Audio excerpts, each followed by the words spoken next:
What up, guys?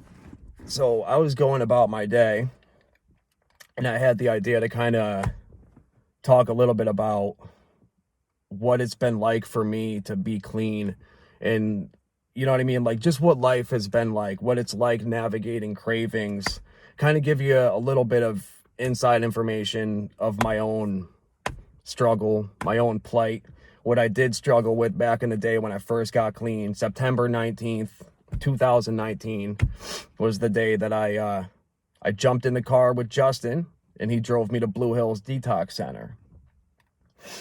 And I'll never forget too, this is, okay, so I'm going to get very vulnerable in this video. I'm going to say a lot of shit that some people are probably not going to agree with, man. But it's super important to understand that these are opinions of me in that time. Like, these are not opinions that I express now, right? So I jumped in the car with Justin, and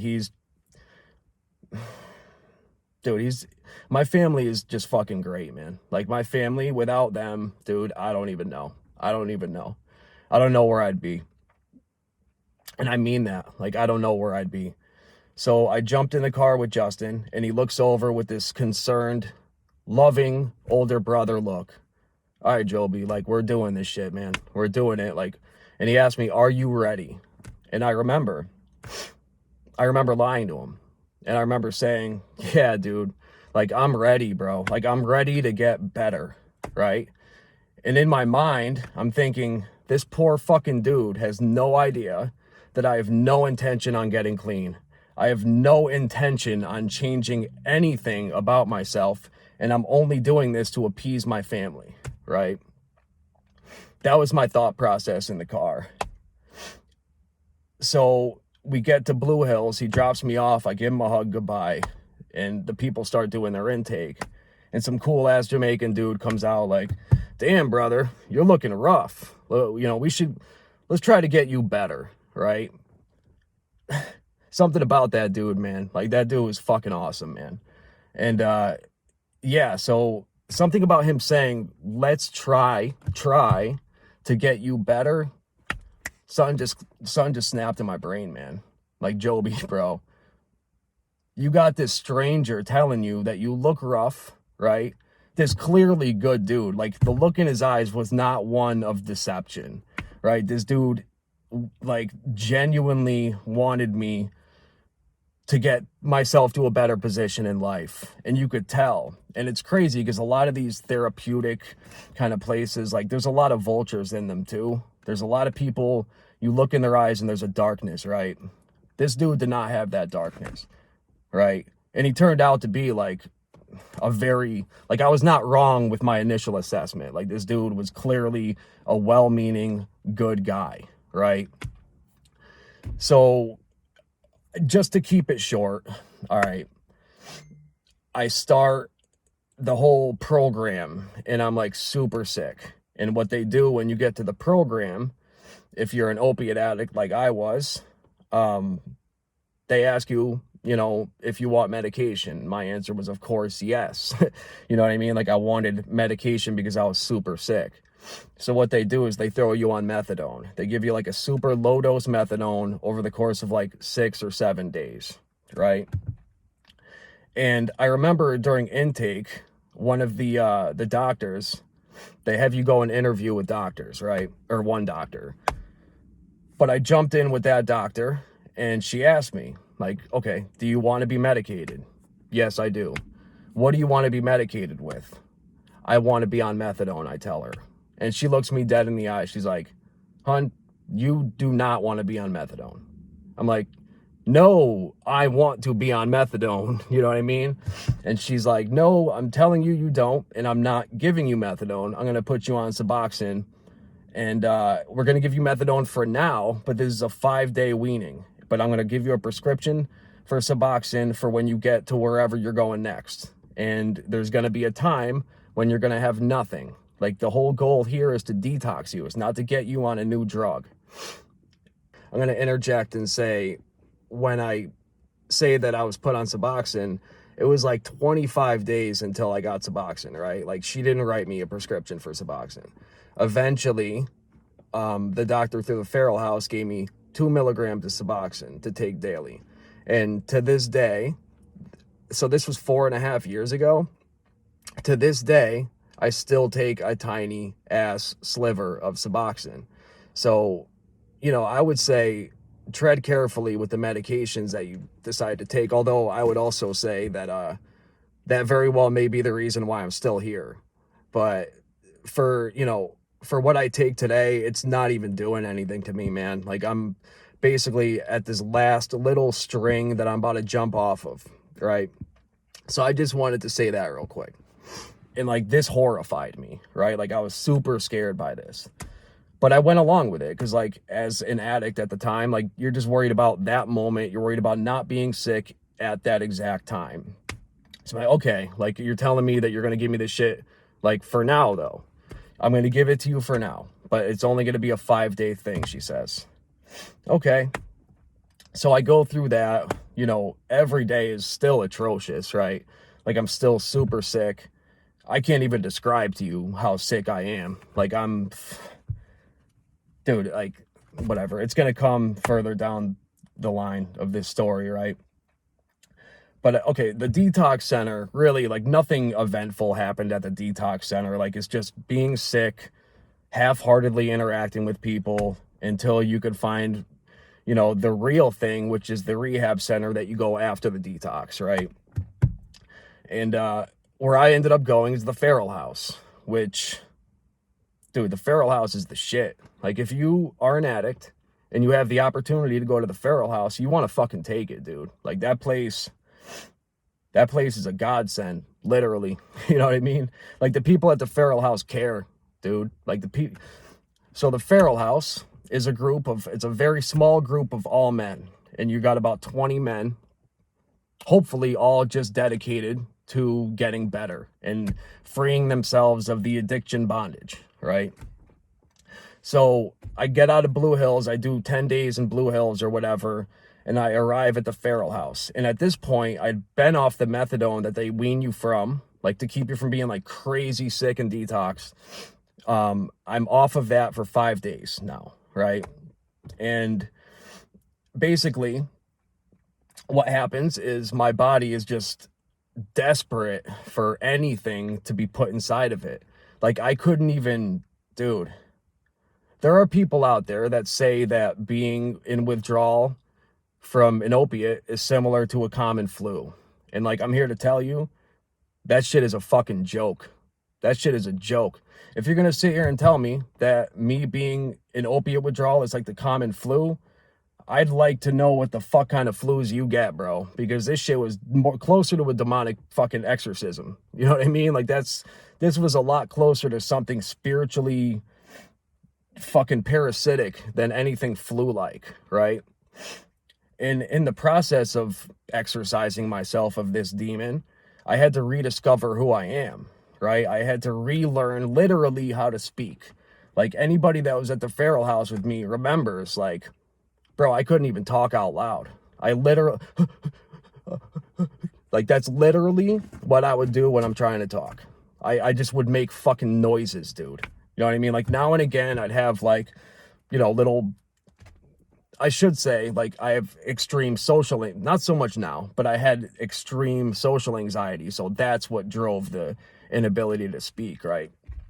And, yeah, man, like, it was a struggle. It was a real struggle, but just like anything, you don't overthink it and you settle in, right? So I just trusted the process. I trusted my therapists. I trusted the people I was there with, some of which were phenomenal fucking people that unfortunately have passed on. You know what I mean? Like, there are at least 5 people I know of within that 20-person group that are now no longer here. And that's just like, dude, it kills me. It kills me. Anyways, so, okay. So basically, you rediscover who you are. And in the process of that, right? Like, in the process of being at the Farrell House, like, you're constantly in group. You're constantly, like, talking with the others about deep feelings and things like that, right? In between those groups, right? My mind was like a fucking cyclone, dude. Like, legitimately, boom, dodge this thought, dodge fucking this thought, right?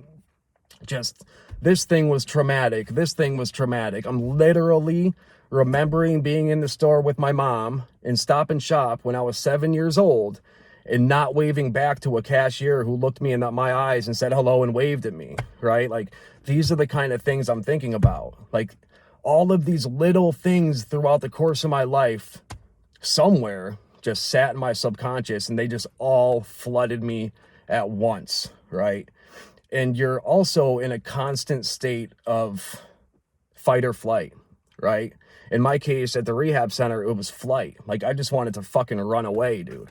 I just wanted to run away from everything and everyone, but I knew I couldn't. Like, once I accepted that I was gonna get clean and stay clean, dude, the power that you have in you to do anything you fucking want, dude.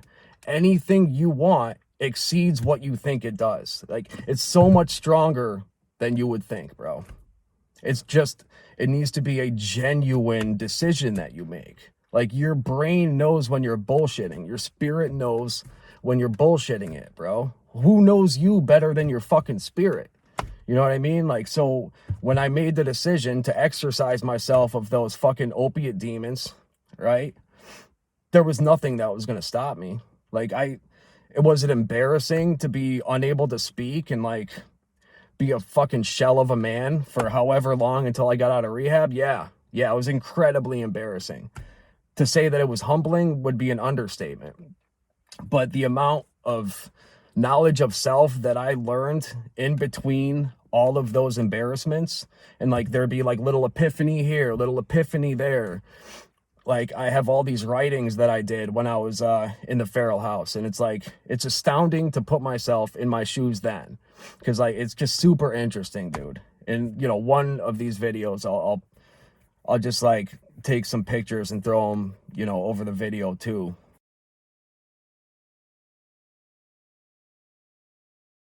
Really, like, I don't want to get lost in the sauce here, right? I want to keep this kind of short. So, do I have cravings today? Did I have cravings at year 1, year 2, year 3? Yeah, you're gonna remember what it feels like to be under the influence of opiates, dude. You're gonna remember what it feels like to go cop a rock. You know what I mean? You're gonna remember what it feels like to be ripping Xanny. You know what I mean? Like, you're not gonna forget what that feels like. This is why nutrition, exercise, having a strong social circle, fucking with people that you want to fuck with, right? Keeping toxic people away from you. This is why they're all so important, man. Because when your self is elevated, you realize that these substances are bringing you down. Like, there's nothing on this planet. There is no drug on this planet that could make me feel better than I do right now talking to this camera, dude. Nothing on this planet, right? It's just one of those things, man. Like, once you understand yourself and you understand that it's within your power to alter the things that you used to use the drugs to help you with and to turn them into a reality just with your own will, things shift. Like, the drugs are no longer necessary. And like, I am treading with caution here, because like, I've heard so many stories of people where they're, you know, a certain ways along their sobriety and they just fucking lose it all and they give up and they relapse, right? Like, I don't know. All I know is I'm in a good place, bro. Like, I'm not so naive to think that I'm never gonna, you know, experience that again. But I have a lot of safeguards in place, right? It's just, dude, one thing I just really want to get across. If you are struggling with addiction, reach out to somebody, man. It doesn't have to be another addict, all right? Like, reach out to somebody that you trust. You would be amazed how receptive people are to you, right? There's a huge lack in real human connection right now.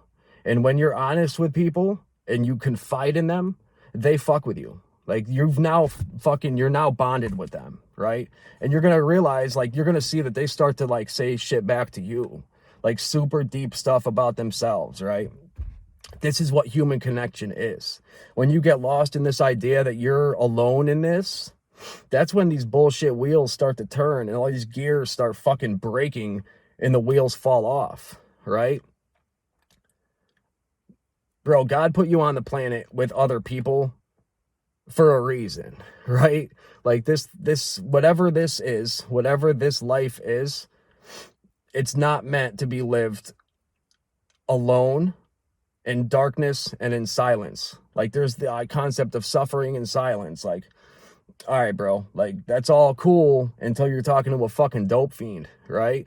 Yo, don't be suffering in silence, bro. Talk to somebody, get some help, do the harder thing, right? The harder thing is not to make up excuses and use one more time, right?